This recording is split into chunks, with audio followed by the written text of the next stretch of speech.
Assalamu alaikum, dear students. How are you? Hopefully you are enjoying good health at your homes. So dear students, as you know, we are discussing chapter number 11 bioenergetics और हम photosynthesis को detail से study कर रहे थे और अभी हम उसको कंटिन्यू करेंगे। आज के लेक्चर में हम देखेंगे, लास्ट टाइम हमने ये बात की थी कि नॉन साइक्लिक फॉस्फोरेशन हमने पढ़ा था कि जिसमें आपने देखा कि वो किस तरह से जी स्कीम के ज़रिए वो बनती है, सारा वो ATP और NADPH बनता है। आज का जो हमारा टॉपिक है बेटा दैट इज़ साइक्लिक फॉस्फोरिलेशन। और साइक्लिक मैंने आपको पिछले लेक्चर में बताया था, साइकिल किसे कहते हैं साइंस में, कोई भी ऐसा प्रोसेस जो जहाँ से एंड हो वहीं से दोबारा शुरू हो जाए उसे साइक्लिक प्रोसेस कहा जाता है। क्लियर, या उसको साइकिल कहा जाता है। तो साइक्लिक फॉस्फोरिलेशन यानी कि एक ऐसा प्रोसेस जिसमें साइक्लिक मैनर के अंदर जो है वो ATP बने। क्या बनेगी? ATP। फॉस्फोरिलेशन क्या है? That is the basically addition of phosphates. Clear. So ये लास्ट लेक्चर में हमने ये डायग्राम ड्रॉ की थी। आज के लेक्चर में हमारा सिर्फ एक हिस्सा इस्तेमाल होगा, ये वाला हिस्सा, ठीक है। बाकी को मैं उसको इरेज करने लगा हूँ।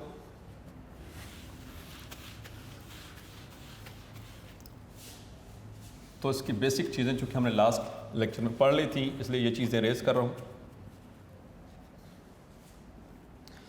सो साइक्लिक फॉस्फोरिलेशन बाज़ औक़ात ऐसा होता है जब, क्योंकि मैंने आपको बताया कि फोटोसिंथेसिस जो है वो 2 स्टेप्स में होती है, 2 फेजेस में होती है। पहला फेज़ क्या होता है?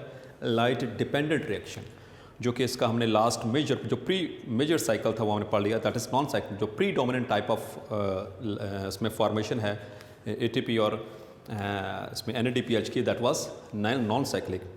बाज़ औक़ात ऐसा होता है कि जब फोटोसिंथेसिस चूँकि 2 फेजेस में हो रही होती है, light dependent and light independent reactions, वो अगले लेक्चर में हम इंशाल्लाह डिस्कस करेंगे, उसको कंप्लीट करेंगे जब फोटोसिंथेसिस को। तो बाज़ औक़ात ऐसा होता है कि जब लाइट जो डार्क रिएक्शन है उसको शुरू करवाने के लिए, क्योंकि डार्क रिएक्शन में NADPH भी चाहिए और ATP भी चाहिए, तो जब क्लोरोप्लास्ट के अंदर ATP का लेवल कम हो जाए, इतना कम हो कि अगला जो स्टेप है यानी कि जो डार्क रिएक्शन वाली फेज़ है वो स्टार्ट ना हो सके, तो उस सिचुएशन के अंदर जो ये प्रोसेस होता है नॉन साइक्लिक वाला, ये कन्वर्ट हो जाता है इनटू साइक्लिक फॉस्फोरिलेशन। अब उसमें क्या होगा कि जब, अच्छा याद रखना है कि नॉन साइक्लिक फॉस्फोरिलेशन के अंदर there is the involvement of only 1 photo system, और वो फोटो सिस्टम 1 होता है। ये एक ही फोटो सिस्टम इन्वॉल्व होगा, ये आपने याद रखना है।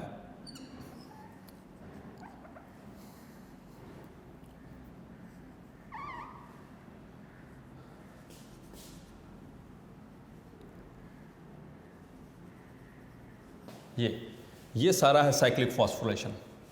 तो जब ATP कम है, इतनी कम है कि आगे जो डार्क रिएक्शन है उसको कंप्लीट नहीं करवाया जा सकता या स्टार्ट नहीं करवाया जा सकता, तो फिर यहाँ से जो फोटो सिस्टम 1 है वो फेरिडॉक्सिन को 2 इलेक्ट्रॉन्स सेंड करेगा। प्राइमरी इलेक्ट्रॉन एक्सेप्टर इस फोटो सिस्टम 1 का। याद रखना है कि जो साइक्लिक फॉस्फोरिलेशन है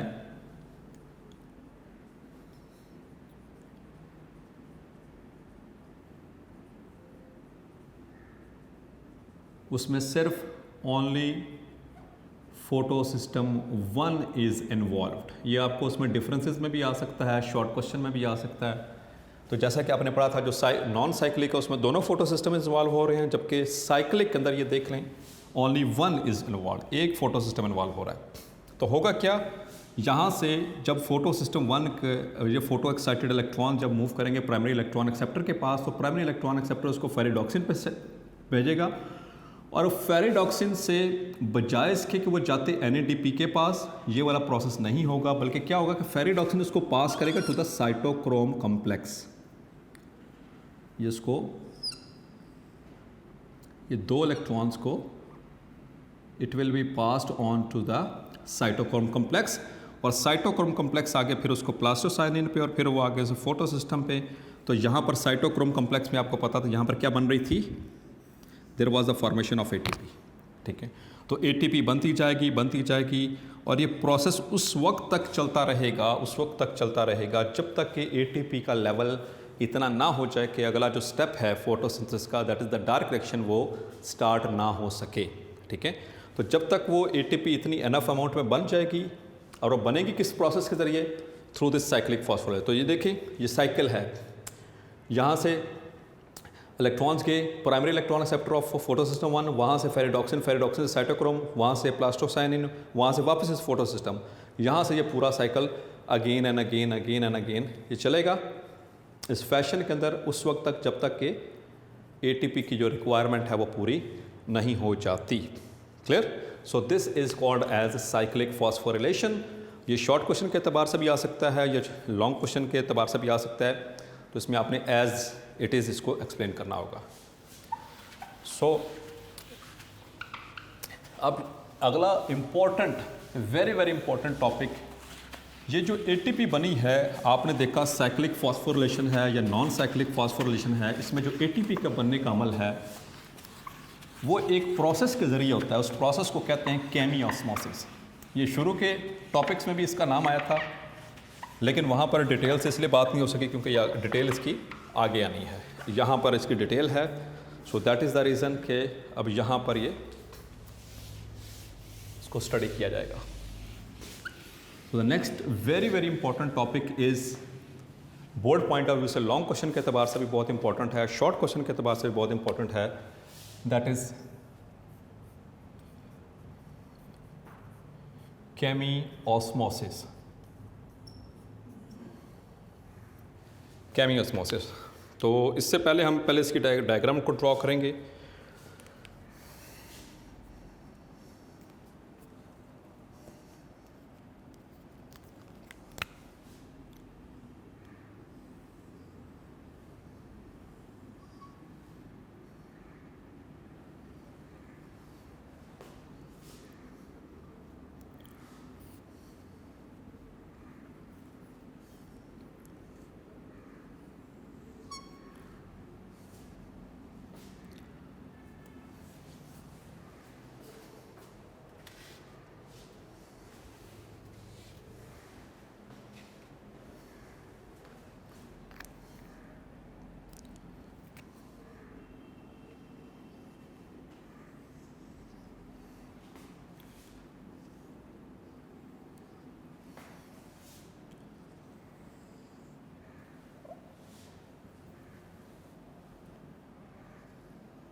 सो डियर स्टूडेंट्स, आपने क्लोरोप्लास्ट का स्ट्रक्चर देखा था और उस क्लोरोप्लास्ट के स्ट्रक्चर में हमने ये देखा था कि यहाँ पर इस तरह से क्लोरोप्लास्ट के अंदर ये सैक्स होते हैं ऐसे कॉइन की शेप में, इनको थाइलाकाइड कहते हैं। और उसके बाद ये किस्म के अंदर मौजूद होते हैं एक स्पेस के अंदर, fluid filled space, that is called as stroma.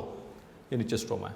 तो इसको थोड़ा सा बड़ा करके इस पूरे बोर्ड पे दिखाया गया कि ये वाली है थाइलाकाइड मेम्ब्रेन, ये वाली, ठीक है। ये उसकी लिपिड बाइलर स्ट्रक्चर और ये पूरे क्लोरोप्लास्ट का स्ट्रक्चर है। और इसके अंदर यहाँ पर इसके नीचे ये वाली जगह कौन सी है, दिस इज़ स्ट्रोमा। ये स्ट्रोमा है और ये थाइलाकाइड मेम्ब्रेन। और थाइलाकाइड मेम्ब्रेन के अंदर वाली जगह कौन सी होती है, आपने शुरू के लेक्चर में पढ़ा था, that is called as thylakoid interior space, या उसको कहते हैं ल्यूमेन। ल्यूमेन ये MCQ पॉइंट ऑफ व्यू से भी याद रखना आपने। So dear students, chemiosmosis यानी कि ये बेसिकली ATP बनने का और NADPH बनने का जो प्रोसेस होता है ड्यूरिंग लाइट रिएक्शंस, उसको वो जिस प्रोसेस के ज़रिए बनता है उसे कहते हैं केमी ऑस्मोसिस। चाहे वो साइक्लिक फॉस्फोरिलेशन हो, चाहे वो नॉन साइक्लिक फॉस्फोरिलेशन हो, the process is this chemiosmosis. तो केमी ऑस्मोसिस है क्या चीज़? तो केमी का मतलब है फ्रॉम केमिकल्स, और ऑस्मोसिस किसे कहते हैं, दैट इज़ बेसिकली आपने वाटर के लिए पढ़ा था कि सॉल्वेंट की जो मूवमेंट होती है हाई पोटेंशियल से लो पोटेंशियल की तरफ, सॉल्वेंट, ठीक है। ये सॉल्वेंट की बात हो रही है, सॉल्यूट की बात नहीं हो रही। हाई सॉल्वेंट पोटेंशियल से लो सॉल्वेंट पोटेंशियल की तरफ जो मूवमेंट होती है, या लो सॉल्यूट से हाई सॉल्यूट की तरफ, that is called as osmosis. और केमिकल्स की जो मूवमेंट इस तरह से होगी तो वो कहलाएगी केमी ऑस्मोसिस। और यहाँ पर केमिकल कौन सा मूव करता है, basically the chemical is actually, यहाँ पर देखेंगे, सो this is photo system 2, light पड़ रही है यहाँ पर। इस लाइट के ज़रिए क्या हो रहा है, वाटर मॉलिक्यूल स्प्लिट होता है into 2 protons plus half molecular oxygen, जो कि बाद में लैबरेट हो जाएगी, आपने को पहले बता चुका हूँ। और साथ में 2 इलेक्ट्रॉन्स एमिट होंगे, ये इस तरह से, ठीक है। ये पहले हम रिएक्शन पढ़ चुके हैं। उसके बाद ये 2 इलेक्ट्रॉन्स जो आते हैं ये पास ऑन होते हैं टू प्लास्टोक्विनोन, और प्लास्टोक्विनोन से ये जाते हैं टू साइटोक्रोम कॉम्प्लेक्स, और साइटोक्रोम कॉम्प्लेक्स से कहाँ पर जाते हैं, to copper containing protein plastocyanin, और प्लास्टोसाइनिन से कहाँ पर जाएंगे, टू द फोटोसिस्टम 1, और फोटोसिस्टम 1 से कहाँ पर जाएंगे, टू द फेरिडोक्सिन, और फेरिडोक्सिन से कहाँ पर जाएगा, टू द NADP रिडक्टेस। और फिर यहाँ पर अगेन यू नो NADP जो कि ऑक्सीडाइज्ड फॉर्म में होती है, it is converted into NADPH plus,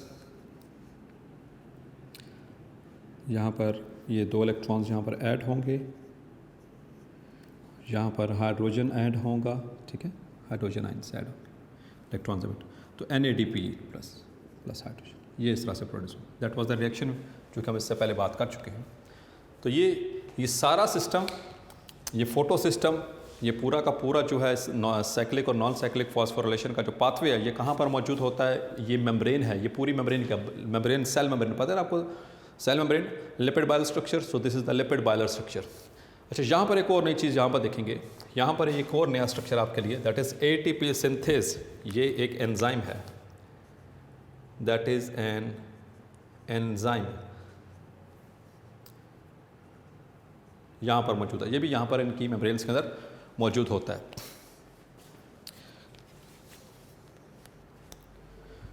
तो अब होगा कैसे यहाँ पर,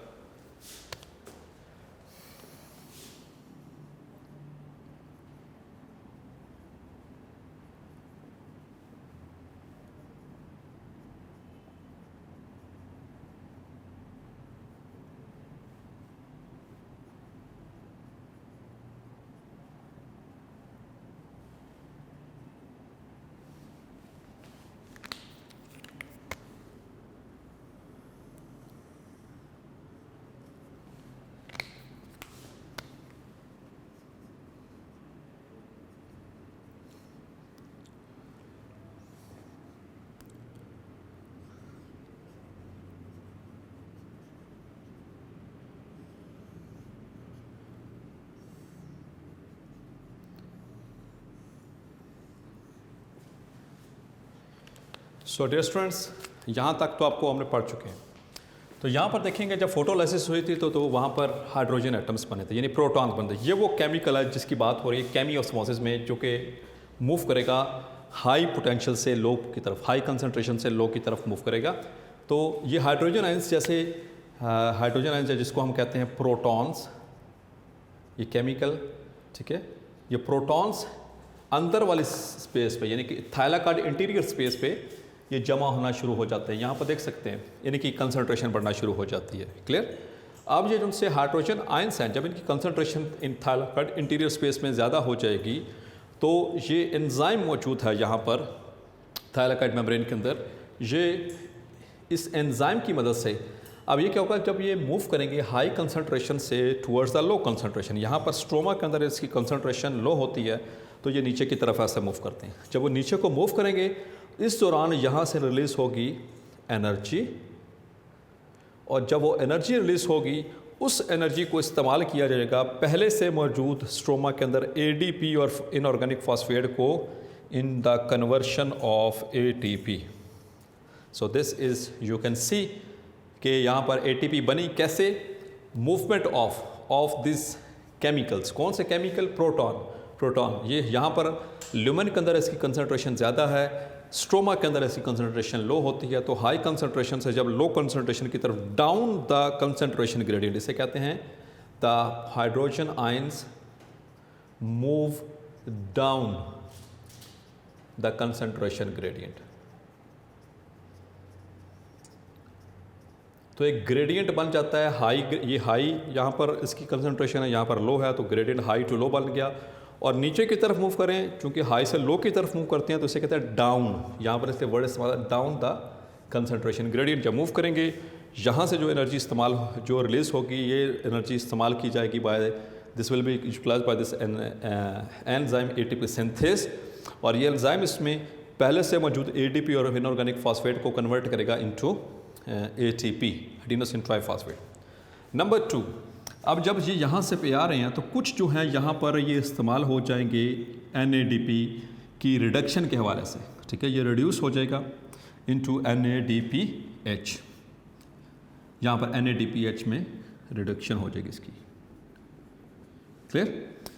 अब यहाँ पर एक तो ये रिड्यूस हो गया, मतलब कि यहाँ पर रिडक्शन के लिए इस्तेमाल हो गया हाइड्रोजन आयन, नंबर 1, ये पहला पॉइंट। नंबर 2, यहाँ पर हाइड्रोजन आयन से जो एनर्जी रिलीज हो रही थी वो किस लिए इस्तेमाल होगी? एटीपी के बनने के लिए। नंबर 3, यहाँ पर देखेंगे कि इस इलेक्ट्रॉन ट्रांसपोर्ट चेन, ये इलेक्ट्रॉन ट्रांसपोर्ट चेन थी ये वाली सारी, तो इसमें क्या होगा, ये they act as pumps, they act as pumps. और पंप्स का मतलब जहाँ पर भी आएगा इट मीन्स एक्टिव ट्रांसपोर्ट। और एक्टिव ट्रांसपोर्ट क्या होती है? जिसमें low to high concentration movement हो अक्रॉस सेमी परमिएबल मेम्ब्रेन,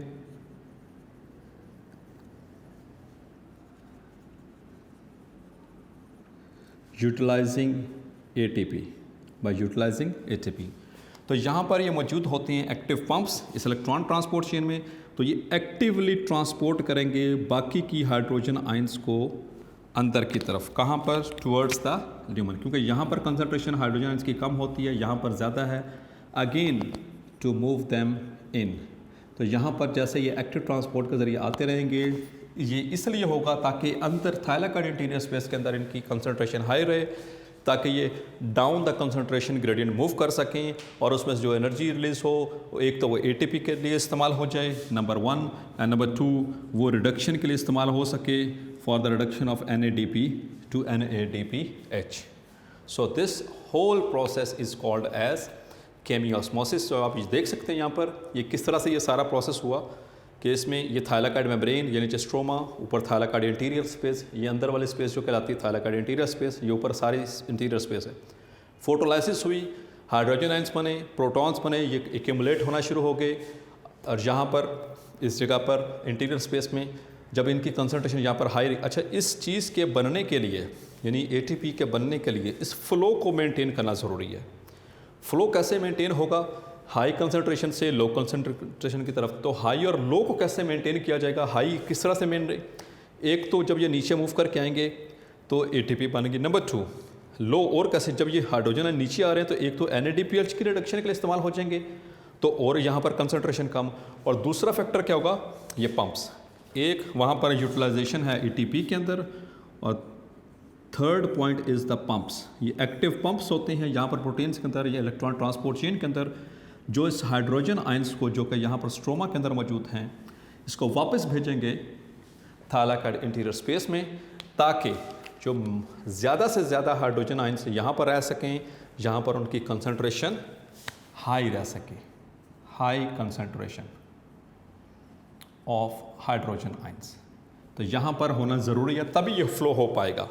नहीं तो अगर यहाँ पर तो इनकी फ्लो, इनके तरह जो सा ये डिफरेंस है, ये जो सा डिफरेंस है अगर ये कम हो जाए तो फिर ये ज़्यादा देर तक मूवमेंट नहीं हो पाएगी। अगर ज़्यादा देर तक मूवमेंट नहीं हो पाएगी तो ज़्यादा ATP और NADPH नहीं बन पाएंगे। सो यहाँ से आपको ये क्लियर हो गई, ये इम्पॉर्टेंट, ये सिर्फ डायग्राम भी ये बोर्ड के एग्जाम्स में आ चुकी है, लेबल्ड डायग्राम इसको ड्रॉ करने के वाले से, तो ये याद रखिएगा। सो this is all about today's lecture.